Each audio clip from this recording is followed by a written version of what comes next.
Okay, let's jump right into this explainer. Today, we're deconstructing the absolute massive scale of Andrew Carnegie's steel empire and the strategic playbook he used to build the whole shebang. We're going to examine exactly how he utilized the concept of vertical integration and how his foundational reliance on railroad connections fueled, honestly, unprecedented market growth. We're looking at a man who wasn't just a historical figure, but the very architect of the modern corporate monopoly. He created a structural blueprint that is literally still echoing in today's megacorporations. To really grasp the sheer magnitude of what he pulled off, look no further than his personal payout when he sold his empire in 1901, $225.64 million. In today's money, that translates to a staggering $8.73 billion, paid out mostly in gold bonds.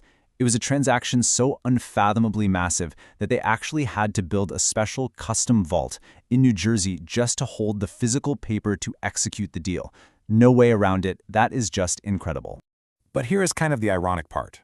Decades before this massive buyout, Carnegie penned a memo condemning the very pursuit of extreme wealth.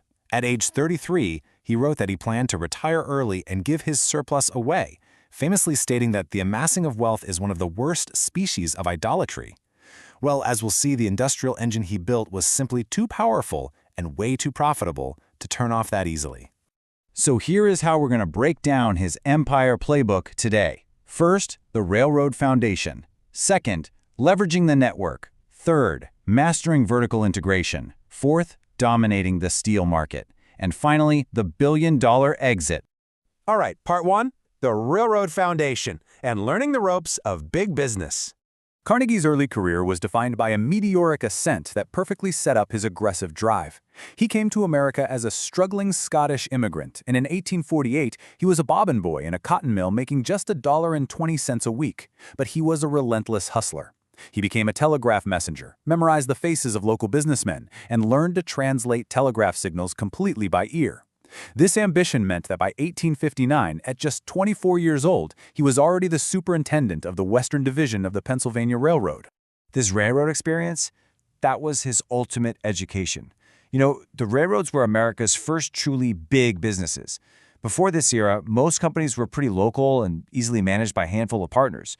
Railroads, however, required massive capital investments, synchronized scheduling across time zones, and managing vast workforces spread over thousands of miles.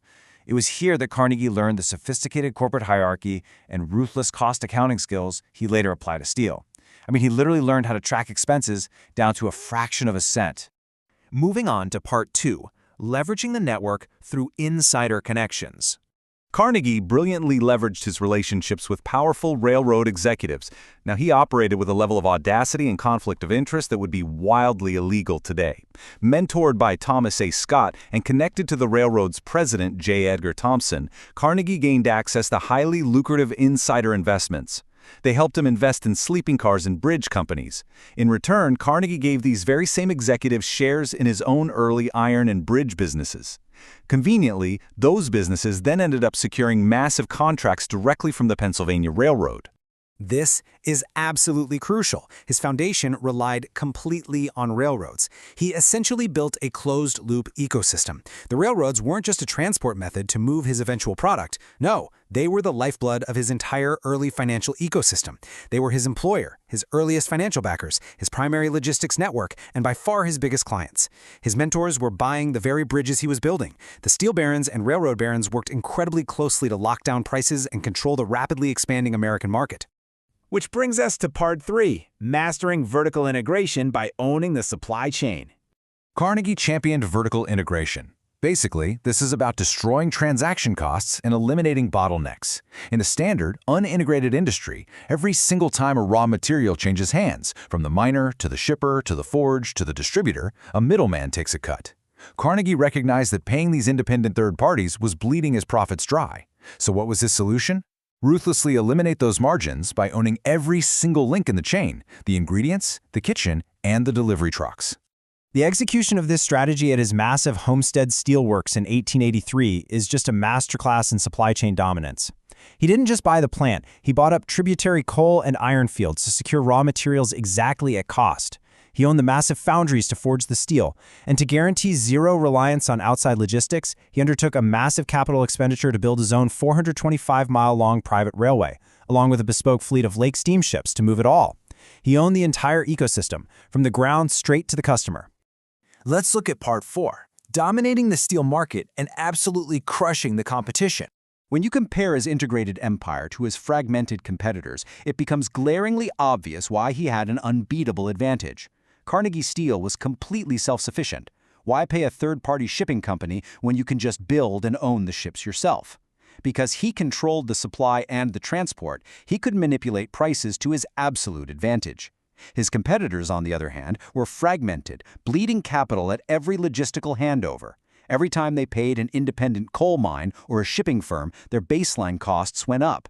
Carnegie could simply undercut them every single time, literally starving them out of the market. His dominance became so absolute that by 1889, the total output of the United States, driven overwhelmingly by Carnegie's own massive foundries, surpassed the entire steel production of the United Kingdom. Think about that. He wasn't just winning a domestic market. He was single-handedly shifting the global balance of industrial power, making the U.S. the supreme producer of steel.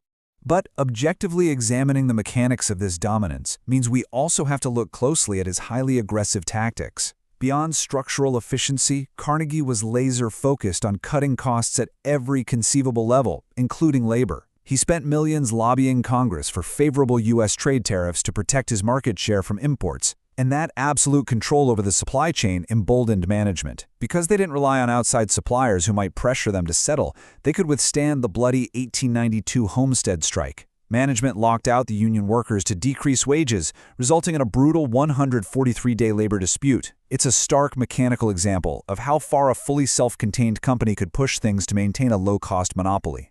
Finally, part 5, the billion-dollar exit and the ultimate payout. In 1901, the legendary financier J.P. Morgan recognized the extreme efficiency of Carnegie's model. Now, Morgan's ultimate goal was to end what he viewed as ruinous competition. He envisioned an even larger integrated steel industry that could consolidate the entire market, stabilize prices, and eliminate duplication completely on a national scale. But to build that ultimate market-stabilizing monopoly, Morgan absolutely needed Carnegie's highly optimized, vertically integrated machine as the centerpiece. The result was the formation of the United States Steel Corporation.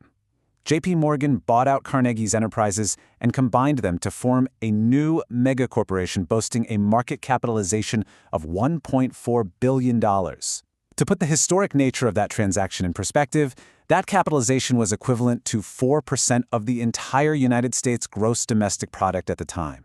It was the very first billion-dollar corporation in world history. Knowing how deeply Andrew Carnegie relied on an era of intense insider networking, unregulated railroad alliances, and total structural control over every step of his supply chain, we really have to ask, is this playbook purely history?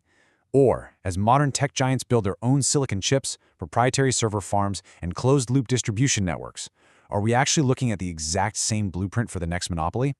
Think about that as you look at the major players dominating today's economy. Thanks for joining me on this explainer, and keep your eyes open for the modern empire builders.